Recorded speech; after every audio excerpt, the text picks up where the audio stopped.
Support for your public radio station comes from our members and from Bond, Schoeneck and King, a multi-practice law firm in Rochester with offices across New York State serving business, healthcare, and educational institutions.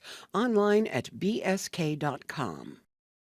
And the George M. Ewing Canandaigua Forum, welcoming environmental journalist and author Dan Egan for a timely conversation about protecting the Finger Lakes and the Great Lakes, Sunday, November 9th at Fort Hill Performing Arts Center. More at gmeforum.org. From WXXI News, this is Connections. I'm Evan Dawson. Our connection this hour was made in 1916 in Perinton, when a Democrat named Fletcher Diefendorf was elected town supervisor. Good old Fletcher Diefendorf had been elected before in 1890 and again in 1904. His third election in 1916 would mark the last time a Democrat would be elected in the town of Perinton for 107 years. That losing streak ended last night when Democrat Jen Townsend soundly defeated incumbent Republican supervisor Kieran Hanna. The story in Perinton played out in many places across our region, like up the road in Penfield.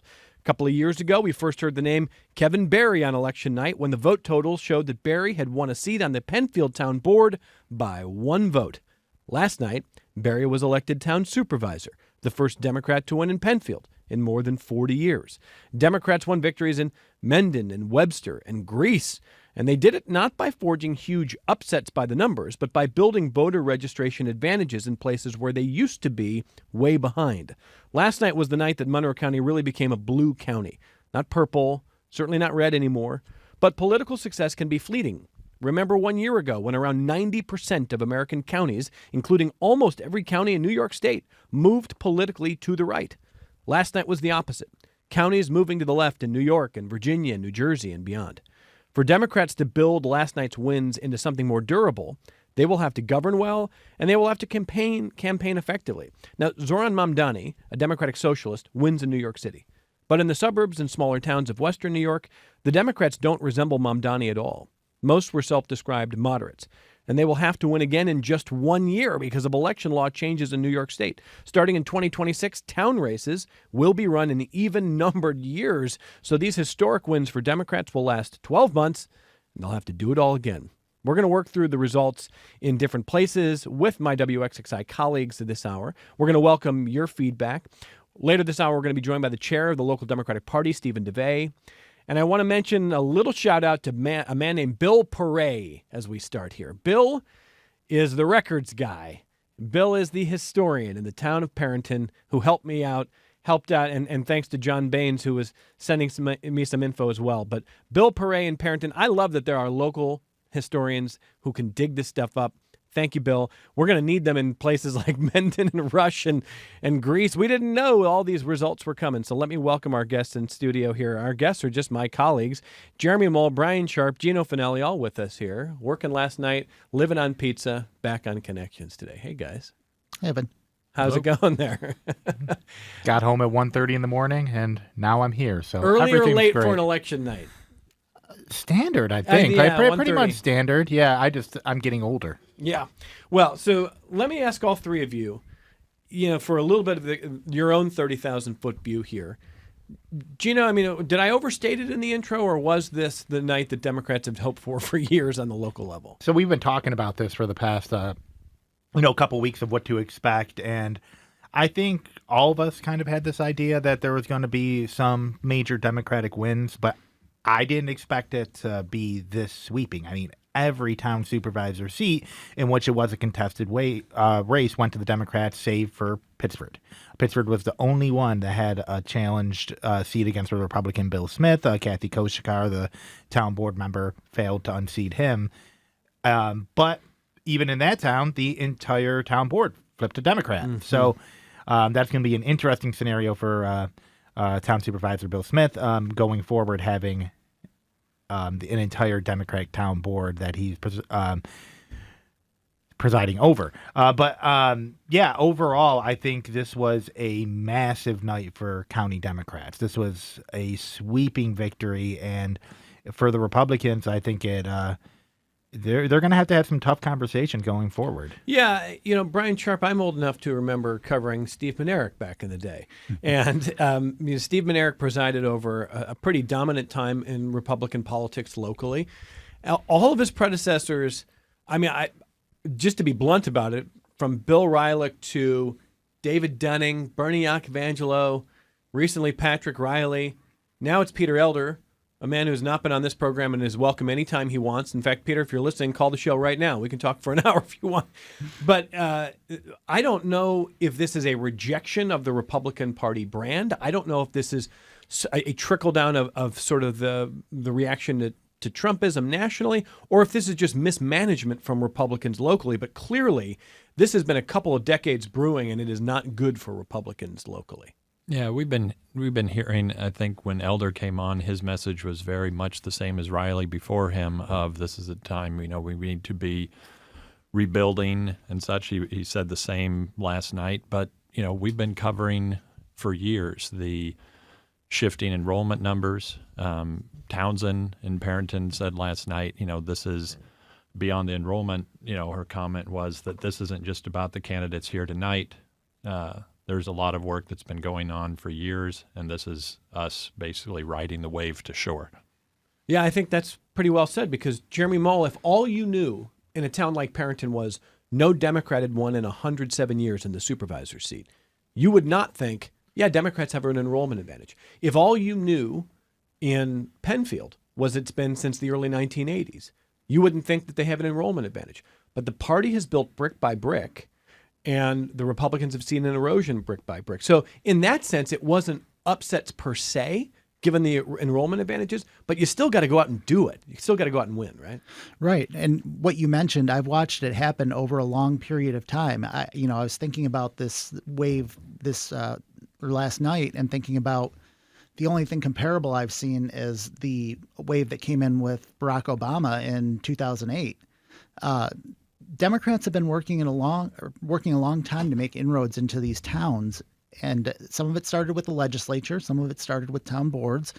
But I think what you see in Perinton, Pittsford, and Penfield specifically, it's just they kept at it. The enrollment trends changed. They tipped from Republican to Democratic, and I think this is just kind of that pattern continuing. Now, in places a little farther away from downtown Rochester, all the way down through the Finger Lakes, it's not a straight line to the left, but there's been leftward shifts everywhere. In Geneva, it's not a surprise that Democrats do well, but they had another big night, and we'll talk to them hopefully in the weeks to come about what's going on in sort of Finger Lakes politics. But, even in Canandaigua, and I'm not talking about the village of Canandaigua, not the mayor, in the supervisor race in the town of Canandaigua, which has plenty of rural area, it is currently a one-vote margin. 1,708 votes for the Republican incumbent, 1,707 votes for the Democrat, one write-in vote. Right, Gino Fanelli? One write-in vote. Which is the funniest result possible. Yeah. Can you imagine if you went home and you're like, did you vote? And then, yeah, I did. I wrote in Pac-Man for Canandaigua supervisor, and it ends up being a one-vote margin. Would that be amazing? It would be. I would never stop talking about it. But they still have other outstanding votes, I think, absentees to count. Yeah, and that's not the only one that's close to that tight. I mean, in Webster, that supervisor race, the Democrat has 10 votes that they're leading by, and I think there's still some time to... 10 in Webster? 10, yeah. I didn't even mention Webster. I mean, like, my head is in a million different places. 10 votes. So we didn't call that last night. It's just too close to call, and...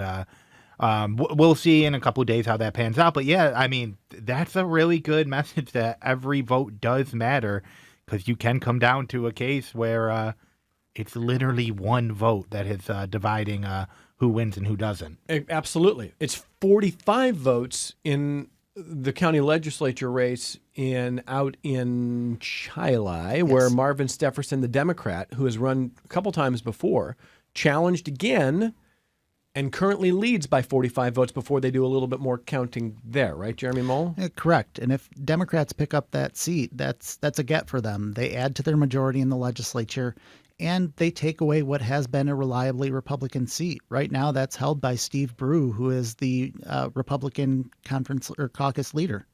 Steve Brew, caucus leader now in the minority, was a majority leader. It wasn't that long ago that it was a big deal for the Democrats every year or every time there was a legislature election to go, can we pick up any seats? Can we get close to an even split? Can we get close to 13, 14 votes? And now they're in the majority, and they're adding to the majority in a rural area where the Republicans were supposed to be dominating. But again, I mean, I know the registration keeps kind of creeping. Marv Stepherson's run before. But that's a big deal for this party that hasn't won there before, right? Absolutely. And Nazish Jeffrey is another candidate who, that was a more unusual race because the Democrat is running against a kind of a split conservative Republicans there, right? Two other candidates there. Correct. But also, not to discount this, but Henrietta has over time become really a heavily Democratic town. I'm looking at this. They're ahead by just under 4,000 voters out in that town. Yeah, which is, Gino, you've covered Steve Schultz on issues like recreational marijuana. He's been on this program. He is a very blunt talker. And every time I feel like I am too restrictive of the narrative of politics, I think of people like Steve Schultz, because it would be easy on a day like today to look at all of the national news and say, well, the headline is Mamdani. And a lot of Democratic activists will tell you, yeah, so the lesson is, if we want to win everywhere, it's Mamdani everywhere. People like Steve Schultz, who are dominating in Democratic politics locally, are nothing like Mamdani. No. It's a wide range of what can win, right? Yes. Those are two people I would never think about in the same sentence. They're both Democrats. They're on Democratic lines. One's a Democratic socialist. Yeah, no shade on either of them. They're both. I think Steve is the kind of leader that Henrietta does consistently vote for. He is very blunt. He's very straight talking, very like everyman kind of person. I would consider him a moderate that takes kind of a position like, okay, what can we do to make roads better for people in town? That's what people expect from a town supervisor. So I think those are the kind of Democrats that are going to win, and we saw a win in a lot of these races. I mean, in Greece, Jeff McCann, formerly a Republican, running on the conservative and Democratic lines, wins there. Is he some kind of radical because he's a Democrat? Of course not. No, he's fairly moderate. I would even he is a conservative based on what's on the ballot. So it is tailored to each town. And I think what the Democrats are very good at, and what they historically have been very good at, is kind of on the ground politicking, of going to the places and trying to figure out from grassroots efforts what that town or what that city or what that district wants and needs, and putting up a candidate that kind of matches that.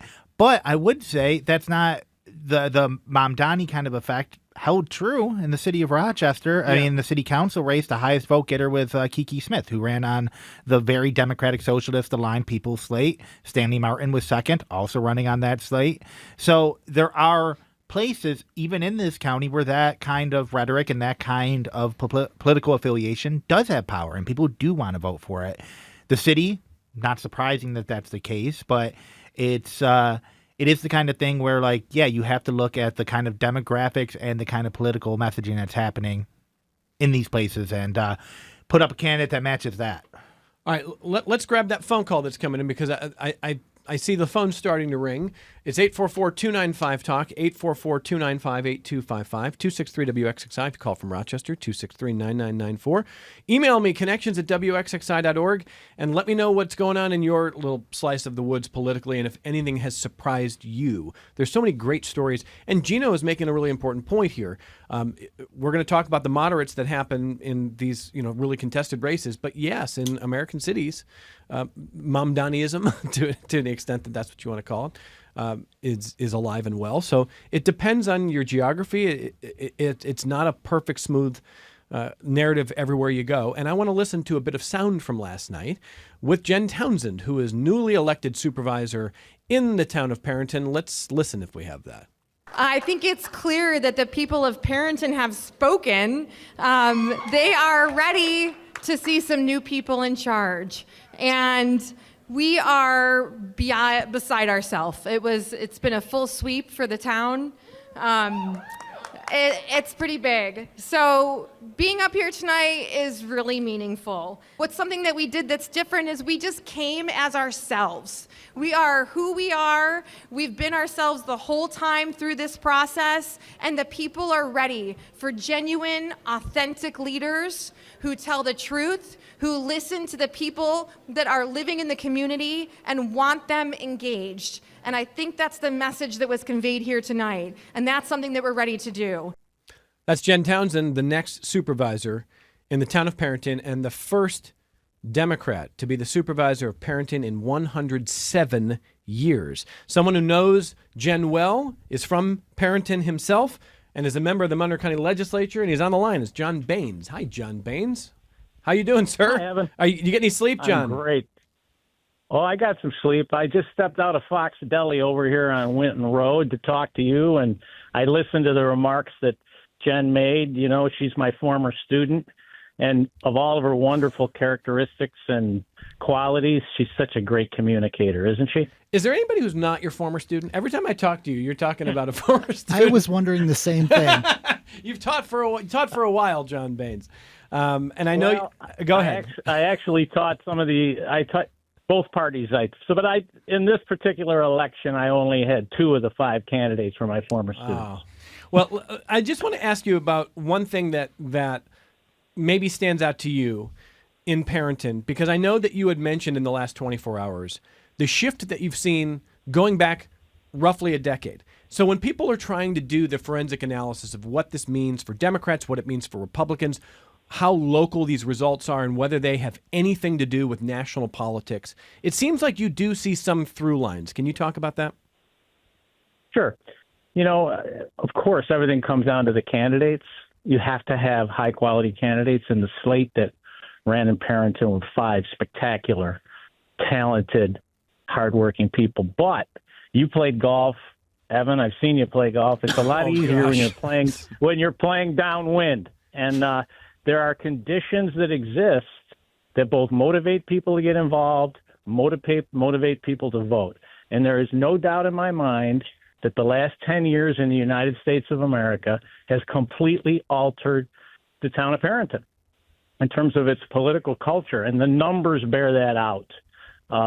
Since Trump came to power, and Trumpism and some of the behaviors associated with it, you've seen women move their party registration into the Democratic Party in Perinton. So over 62% of the Democrats in Perinton are women. And I think they're revolted by the way misogyny has been kind of woven through a lot of the messaging that we see and the behavior we see in Trump world. And then secondly, I think that we kind of have in the Trump era a sense that I need to do something locally. I mean, I can't go to Washington, but I can get involved locally. And so you're seeing our committee is more robust. People are out knocking on doors. People are talking. And as a result, it's amazing what's happened, because we had 10 years ago of the maybe 22 elected officials representing Perinton, 2 of them were Democrats, Louise Slaughter and Tim Sliz, who was on the village board. Now every single person, all 15 elected officials in the town of Perinton are Democrats. We elected an assembly member. We elected a state senator. We elected a county executive. We elected a county clerk. None of those positions were held by Democrats. So, I mean, I think that the political shift, the enrollment is shifted by thousands of votes in favor of Democrats from Republicans. And all of that is attributable, I think, not all of it, but a major variable is the rejection of the politics of Trump. Okay, so 2 other quick things before I let you go, John. If I'm Karen Hanna, I'm saying, yeah, but I'm not Donald Trump. I'm governing a town locally. We're dealing with a landfill. We're doing trash removal. We're trying to do the basics of governance. Why am I getting tied to national politics, John? I think Karen should be saying that. Karen is a very good person, and there are many other people, high quality public servants who are not part of the Trump world, who are going to lose. But on the other hand, they benefit from the Republican Party. If you benefit from a party, you own that party as part of your, people say to me, "Oh, you're a Democrat, I won't vote for you." I'm like, okay. And so, did he repudiate? Did any of these candidates who lost yesterday repudiate Donald Trump? No. Did they say, I reject? Because they can't do that because they want to win. Well, if you don't do it, you're not going to win if you're in a community like Perinton. And lastly, when Jen Townsend was on this program with Supervisor Hanna, and by the way, I appreciated both of them for coming on together, some of the only ones to do that in this campaign cycle. And I really respect both high quality. They're both high quality people. Yeah, I really respect both of them for that. Jen Townsend, I mentioned to her that if you went on her website, you wouldn't see the word Democrat. And she acknowledged that she's been a long-time independent. I've got it on pretty good authority that Republicans would have loved to recruit her to run as a Republican, not necessarily for supervisor, but she has not been a lifelong Democrat. And she described herself as a moderate, as a centrist, as someone who feels more at home in the Democratic Party, obviously, than the Republican Party. But this is not someone from the activist circles. This is not someone, with decades of work in the Democratic Party. And that's the story probably in Penfield and in Mendon and in Greece. Do you think that there are lessons for centrists, for moderates? Do you view it that way, John? I absolutely do. I think that, look, if you're in a political party and you're hyper ideological, you're telling people how to live. And I don't care what party you're in. And in fact, the Republican Party starts telling people how to live in this country, or when the Democratic Party's tried to do it, members of the Democratic Party, Americans will reject that. It just is not consistent with the American culture and identity. It's not consistent with Emerson, Thoreau, all the texts I taught, or the Constitution. So you come along, you're running for town supervisor. Start talking about parks. Start talking about roads. Start talking about opportunities for our elderly. This is the work. And there's not a lot of room for ideology other than a kind of commitment to care and also to be fiscally responsible while you're doing it. So, is that moderation or is that common sense? I mean, like I tell some of my friends at the county, we get our revenue from taxing property. And that itself is a terrible thing because we have elderly citizens trying to live in their houses and we're taxing them. We have to be really thoughtful about what kind of government we are. We don't print money like the federal government. We don't have access to taxing people's income like the state government. So we have to stay in our lane. And I think that if you want to represent a village, you want to represent a town, you got to stay in your lane. And that lane is the quality of life for the members of your community, their public safety, and, whatever amenities you can afford to enrich them. And I think that's not moderation to me. That's just common sense. John, nice to talk to you. I know we'll talk again soon. God bless. Thanks. John Bye-bye. Baines is a member of the Monroe County Legislature, as you heard, longtime teacher. No students of his in this room right here, but John will tell you there's students of his everywhere. And he's very proud of the results as a Democrat last night. Let me just ask my colleagues in the studio, Jeremy Moule, Brian Sharp, Gino Fanelli, we have to make decisions when we interview candidates because every time I have local candidates on, I'll get emails from listeners who say, ask him if he voted for Trump. Ask him what he thinks about Mom Donnie. So if it's a Democrat, ask him about this. If it's a Republican. And I understand that, and we try to reflect what the people want us to talk about. But at the same time, local politics is pretty far afield from national politics. It was designed that way in this country. John Baines is saying people still want to know, and there's still a real price for it locally. Do you view those questions as fair, Gino? Ooh, that's a tough question. I think it's fair in the sense that what I saw from a good amount of the Republican campaigns that have been happening over the past year is a lot of the same rhetoric that has come out of the White House over the past year. that is less about policy position and more about fear mongering, ideological positions, and this kind of moral policing of like what needs to be done to preserve your way of life, the American way of life. We saw a good amount of this in Pittsburgh. We saw pretty much every race that had a Republican running. There was some level of this.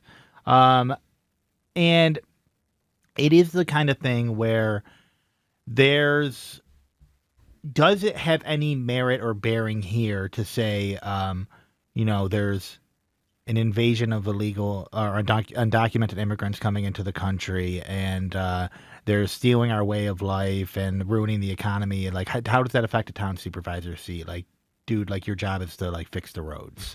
Like, and it does feel like there's less on the table coming from that kind of rhetoric of what I can offer you as a citizen of this town, and more that party that I am running against is bad and evil, and if you vote for them, you are bad and evil too.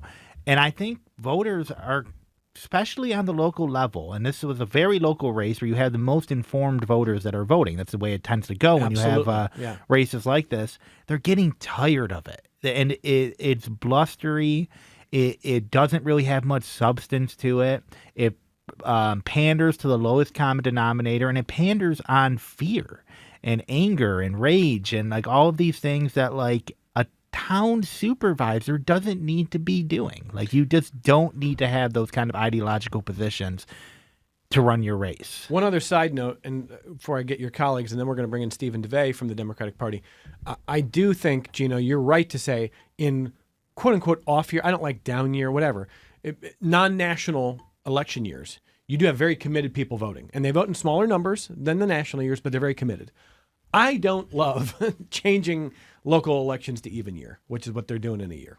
I like to see who wants to come out in the quote unquote off years. I want to see people dedicated. And I think it changes the dynamic when you put it with congressional elections. It's true. And I think that races like this, again, you see the most committed voters that are showing out for them. And they're impactful and they're important races, and everyone should vote in them.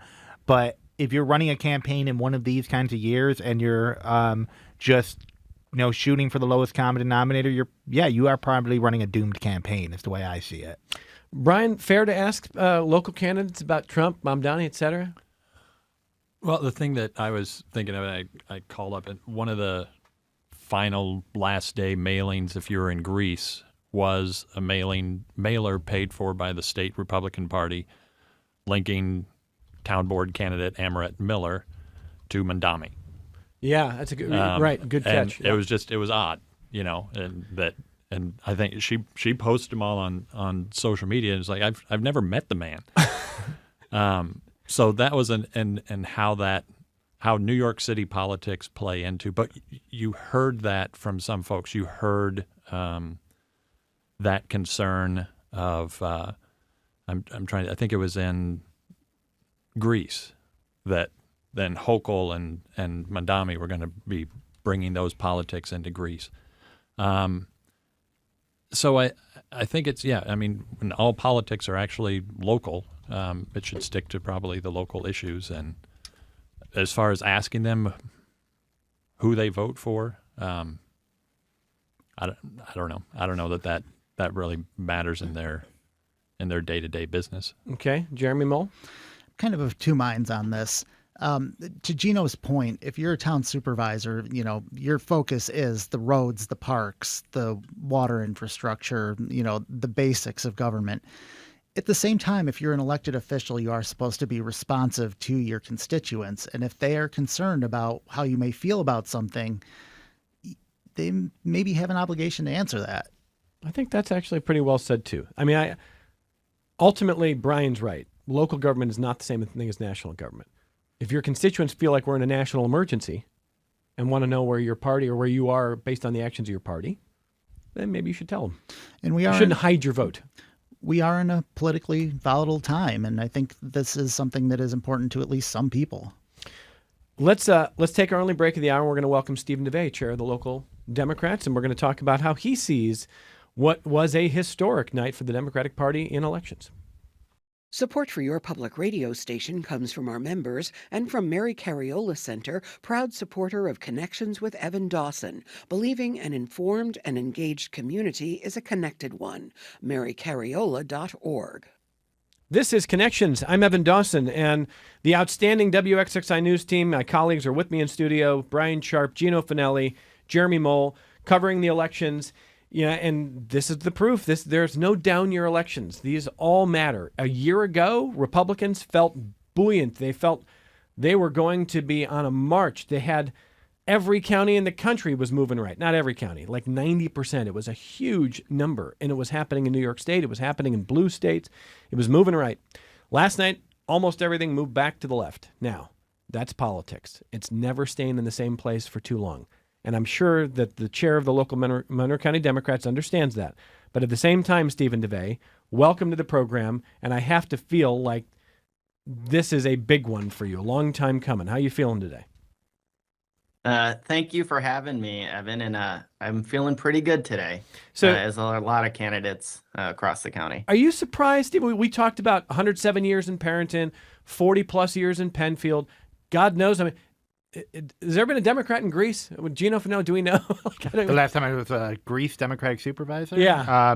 As far as we know, never. I went back over a century. We went back 100 years. Yeah, and I couldn't find anyone. There was no one back then. Stephen, what we found out was if your town needs a town historian to tell you if the Democrat has ever won, it's been a long time. That was the case in Perinton. That's how we found out it was Fletcher Diefendorf, the great Fletcher Diefendorf, in 1916, the last elected Perinton Democrat. So, for you now, Stephen, is this a surprise, or is this the result of voter registration drives, a finally an electoral advantage that can be durable? How do you chalk this up?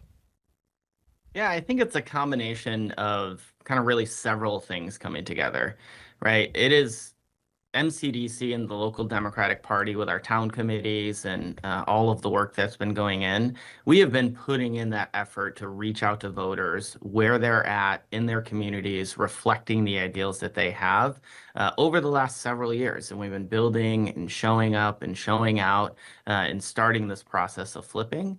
You converge that with the fact that, I heard you say before, there are no off-year elections. It's really vital that folks turn out. You add what's happening at the national level with people paying attention more and seeing directly the impact that has. Voters turned out. And, as we were looking at results coming in throughout the day, we were hopeful, I guess turnout numbers coming in throughout the day. We liked what we were seeing. We were hopeful, but it was a bigger night than I think anybody would have expected. I got a couple questions for you, and I'm sure my colleagues want to jump in here. For you, can you just give me a quick characterization? I know it was a huge night in all the places we've talked about. We haven't talked a lot about Pittsford. The entire town board is going to be Democratic in Pittsford, but the Republican supervisor, the incumbent Bill Smith, wins re-election despite the. So it was split tickets. It was Pittsford residents were voting for Democrats on the town board and the Republican for the town supervisor. It was a relatively close race, but it wasn't 45 votes, wasn't 10 votes like Webster. It wasn't 1 vote like Canandaigua. So was that just a weak candidate? Is that reflective of a strong and well-liked supervisor? What happened in Pittsford? What's the story?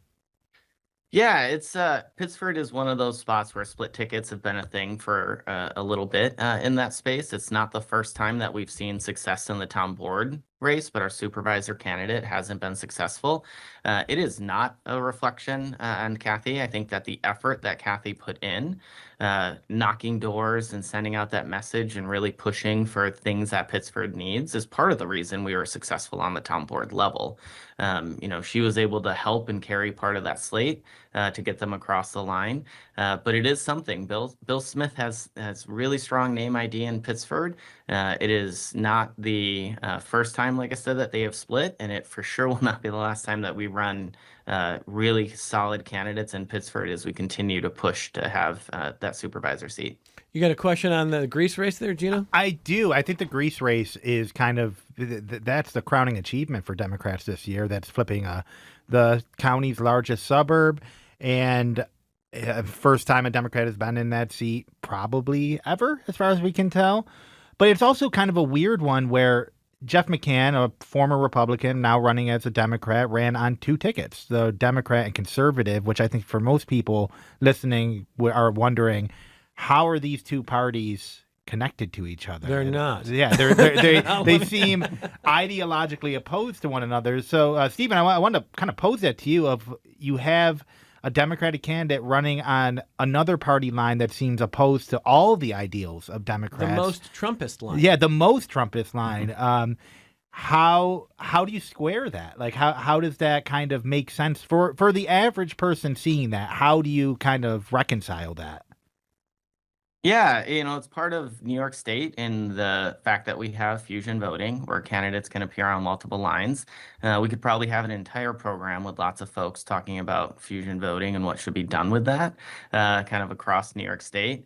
But, specifically looking at Greece, part of what happens when Democrats are focusing in on these spaces and in these seats is we win when we reflect the community.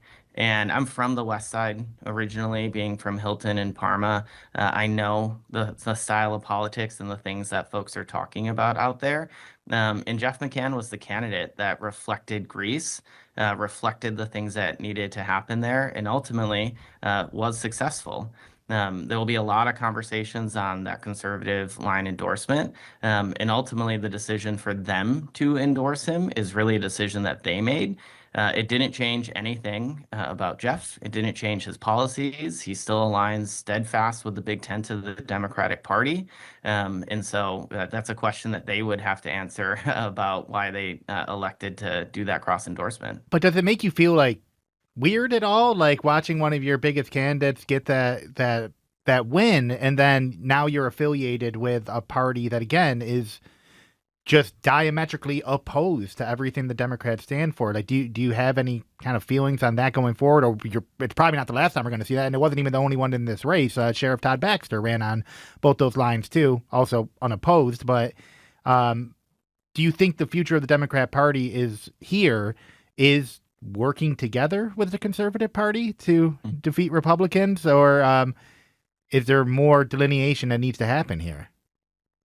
Yeah, I think that as we continue to show up, as Democrats continue to show up in every election, primaries, odd year elections, even year elections, and everything else, we will continue to show that vote advantage is something that we can put our message out there without any need of a cross endorsement. Again, fusion voting allows it, so it's probably not the last time that we're going to see a cross endorsement across it. We've seen it in previous years. We've had judges who have ran on all 4 lines in previous years and countywide races where that's happened, and nobody questioned it at that time. There is a focus on this race for some reason, but the part where it doesn't make me feel uneasy is the fact that I know Jeff. I've had a chance to have conversations with him, and I have no doubt where he stands with his values. So real quick on that, before I let Brian and Jeremy jump in if they want to, was there any talk about Jeff or the sheriff rejecting the Conservative Party line endorsement? That would be a question for their specific campaigns. There wasn't any talk, here at headquarters from that. It'd have to be a question for them. Are you comfortable with the sheriff as a Democrat? He's running as a conservative. He is running as a Democrat as he's done in the past. Is his work reflecting where you think Democrats are right now on these issues that undeniably do get tied to national politics, immigration, et cetera? Are you comfortable with Sheriff Baxter under the Democratic Party line? Yeah, I think that, Todd Baxter, there's a big tent that we encompass. And when you look at a role like the sheriff, there's a lot that they do every day. And is he going to check every box for every Democrat across our county every day? No. But he has come out and said actively that he will not be working with ICE when he was seeking designation. He has talked about the fact that he's doing things like bringing the county clerk into the Monroe County jail in order to get folks IDs. So that way, when they're, done with serving their sentence, they're able to reintegrate with that ID. He's doing stuff like bringing services into the jail. He has a lot of issues that do align steadfast with what we believe as the Democratic Party. So I feel comfortable with that. But no, nobody is going to check every box every single day. And if you only focus on those boxes that he's not checking, I can absolutely understand why you would be upset with it. But he is doing a lot of things that do align with our values. The sheriff ran unopposed. He is a very popular figure. We should really try to get him back on this program soon. It's been a while. So, Mr. Sheriff, if you're listening, anytime you want to come back, we'd love to have you back. Brian and Jeremy, anything you want to add here? Go ahead, Brian. Well, one point I was going to make, just hopping over to these towns races, is when these folks won in Penfield, Perinton, Greece, these weren't squeakers, as we've been talking about. I mean, they won by easily 10 percentage points or more across the board. But my question, I guess, for Stephen is, we had talked, you and I, Stephen, have talked, going into this about somewhat of the political fatigue, about trying to get the volunteers, about getting the donations. The Democratic Party, I think you said, has for the first time, brought on someone specifically for outreach. Given that we're turning around next year and doing this all over again, I'm wondering what your thoughts are. What challenges does that present to the Democratic Party to hold on to these seats? Great question. Yeah. I mean, the next election is starting today, and we're getting to work. One of the things that we were really intentional about here at MCDC was setting up an infrastructure that could be repeated. And so when we look at the fact that we worked with the supervisor candidates, local committees, town board candidates, et cetera, to support them with design help or messaging or setting up a digital infrastructure here at MCDC so we could run ads on their behalf and target into their districts to turn out voters. We did all of that work knowing that we were going to have to replicate it in 26 and 27 and 28. We built that infrastructure so that we could immediately get started on the next cycle. And next cycle is going to be a busy one. There's going to be more eyes. I think there's going to be a lot more energy and volunteers, as we talked about. The people are going to be turning out, but we know that we have to help and support to get that breakthrough into these supervisor races so that they're 1-year term, where they have to set up and work to serve in the first year of being an elected supervisor, also then have to run. We know that we have to do a lot to support them, and we look forward to doing that. Are you comfortable with switching these local races to even years? I mean, I want to endorse Gino Fanelli's observation that in the odd-numbered years, it is very committed voters. It's smaller numbers. It's very well-informed people. It's going to be a different dynamic. My guess is it was for cost saving. I don't know if that's correct, but are you comfortable with the change, Stephen? Yeah, there's a lot that needs to still, I think, be kind of figured out with it. I will say that it is going to be hard for local candidates to break through when you're running against state level and federal politics. I think that is where us setting up the infrastructure that we've done is going to support those local candidates and getting that messaging out there, fundraising, really pushing everything out there. The challenge and the part that I do still think needs to be addressed is the fact that it does not include some really critical races in this even year push. Judicial races are not included in the switch to even years. City and villages are not included in that. So there are still going to be elections every single cycle. And I do have, some concerns with how do we turn out folks and how do we get that messaging out there when there's a limited number of people on the ballot. Yeah. Jeremy? Hey, Stephen. When I look at the towns where you guys had some really big victories last night, I'm looking at towns where there's a very close registration difference between the Republicans and Democrats, but there's also an equal amount of unaffiliated or blank voters. I'm wondering, how do you sustain momentum in that sort of dynamic when you have voters who are not part of your sort of, party and mailing lists and call lists and all that? Yeah, and so when you look at some of the blanks in this area, I want to be really clear. They were a part of our call list. They were a part of our targeting. We were reaching out to them. When you run to be supervisor, or town board member, or whichever seat you're running for, you're not just running to be the Democratic supervisor to only represent the Democrats in a space. When you are successful, like a lot of our candidates were, you are representing the Democrats, the Republicans, the blanks, the conservatives, the Working Families Party, You're representing every single person that lives in that town. So we are pushing to reach out to them. We are ensuring that the message gets out there. We are ensuring that they're receiving mail and text and digital ads. And I do think that that is a part of how so many of them knew the candidates that were there. They knew what they were fighting for. They knew what they wanted to push. They knew what they wanted to do in those towns. So it is a vital part of our strategy and process to make sure that we're engaging with those blanks. So as we let you go here, and you've gone long for us, you're very generous with your time, Stephen. Thank you. First of all, tell your colleague Peter Elder he can come on this program anytime. He can come on with you. He can come on his own. I'd love to meet him and talk to him. But let me close with this. We know that there is research, and the New York Times has covered this recently, that the Democratic Party brand nationally has been in the tank. That if you are running for Congress, if you are Sherrod Brown in Ohio, one of the more popular politicians in Ohio history, you can lose to a car dealer because there's enough of a penalty for being on the Democratic Party line in these national races.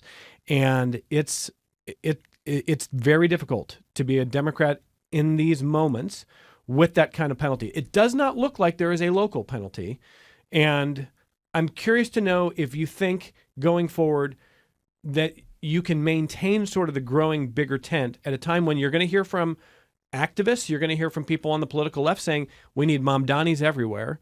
A lot of the people who won for you last night were not Mamdani at all.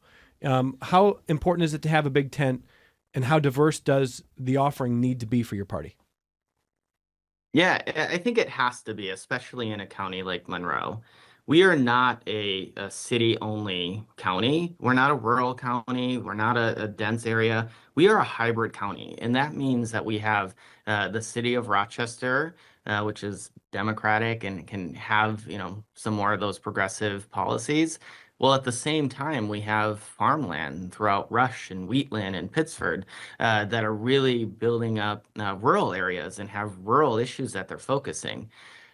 That national politics and the difference that I think really hits here for us in Monroe County is that when we run candidates that reflect the community, they can build that trust by going door to door. They can build that trust by getting that message out there, by talking about issues that are impacting their local, every single day community in there. They're able to build that trust. They're able to build that messaging. And I think that's the results that we saw was candidates that reflected their community, getting that message out there, and now trying to get to work. Briefly, as we let you go, you comfortable with the Webster situation? I mean, that's real tight. 10 votes last we saw. What's going to happen there? Yeah, we're going to keep an eye on it. We're looking at what the outstanding potential absentees are, because absentees could have been postmarked through yesterday, and they can be received for up to 10 days at the Board of Elections. So we're keeping an eye on that.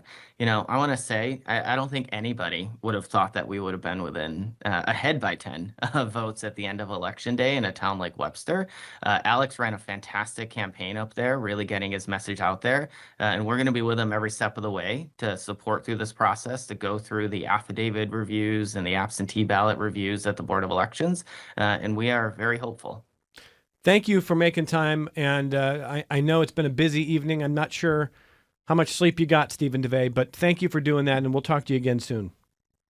Of course, I'm happy to be on. Thanks for having me, Evan. Chair of the Democrats, and I don't know, guys, if there has been a more successful party chair since I have gotten to Rochester than Stephen DeVay, if you just look at the results, the registration, the numbers. Hard to argue with. I mean, I don't know how you'd make that argument otherwise. I know that I think Joe has been waiting to jump in, so let me go ahead and do that. Hey, Joe, go ahead.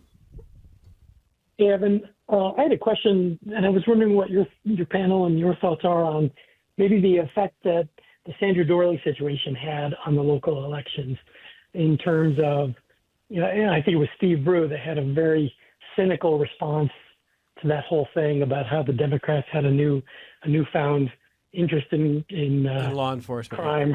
And respecting law enforcement, yeah. Yes, thank you. And I think perhaps people just thought, enough is enough. And just wondering what your thoughts are on all of that. It's a very interesting question. What do you think, guys? It's hard to tell, and that's not an easy thing to measure. Yeah, it's impossible to measure. I think it's worth noting Sandra Doorley was the top elected Republican in the county as the district attorney. No longer there, but I I think there is a potential that it did hurt the credibility of the party here, but I can't say for certain whether it did or not. It certainly doesn't help. We know that. Yeah, right? definitely doesn't help. Maybe for some people, but most people. I don't not. think most people. I think you're right. It's hard to measure. But probably, gentlemen, that's when we think about Sandra Doorley 10 years from now, that's probably the first thing I would think of. That incident with the police officer. Is that unfair? No, I don't think that's really the thing you want to end your career on, but I think it's going to stick with people. Yeah. So, Joe, I don't know that swung elections, or I don't know if that moved hundreds or big numbers of voters. It certainly didn't add anything positive in a place like, where did this happen? Webster? Yeah. Happened in Webster. We were just talking about Webster. Webster. Okay. So now, Joe, I don't know. 10-vote margin in Webster? Maybe now you said that. Yeah, that's a really interesting point. Guys, I just want to thank you all because I know the people in this room work so hard. I really hope that everyone who listens and tunes in and reads and consumes content and news from WXXI understands that at a time when newsrooms are shrinking around the country but around the world, this is one of the best groups I've ever seen, and it's the best, the highest quality group of journalists I've ever been around. So on election nights, it's a lot of work, but they are here doing that work for you, and it's because of the support from the community. So it's the best. Thank you, guys. We'll be looking for more of your on various platforms. Go please take a nap, maybe. I can't tell you to take. I'm not your boss. I would say take a nap. Is that all right? What do you That's the think? plan. That's the plan? Great stuff. Jeremy Moule, thank you, sir. Thank you. Brian Sharp, thank you. Thank you. Gino Fanelli, thank you, sir. Thank you. Great stuff. More connections coming up in just a moment.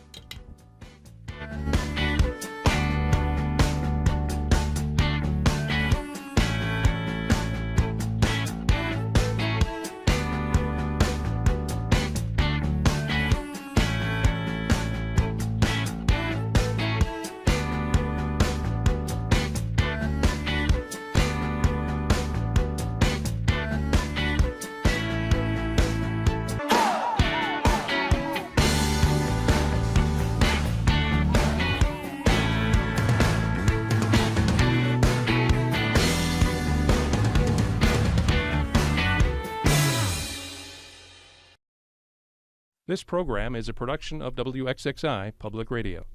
The views expressed do not necessarily represent those of this station, its staff, management, or underwriters. The broadcast is meant for the private use of our audience. Any rebroadcast or use in another medium without expressed written consent of WXXI is strictly prohibited. Connections with Evan Dawson is available as a podcast. Just click on the Connections link at WXXInews.org.